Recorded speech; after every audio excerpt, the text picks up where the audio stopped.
सत्यानन्दचिदात्मने सर्वान्तरात्मने श्रीमद् वेङ्कटेशाय मङ्गलम्।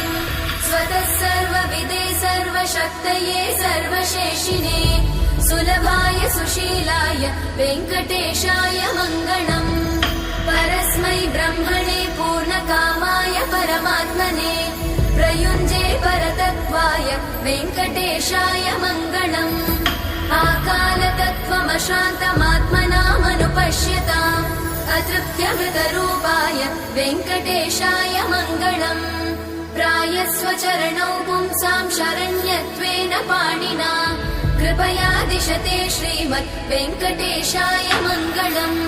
दयामृततरङ्गिण्यास्तरङ्गैरिव शीतलै अपाङ्गैः सिञ्चते विश्वं वेङ्कटेशाय मङ्गलम्।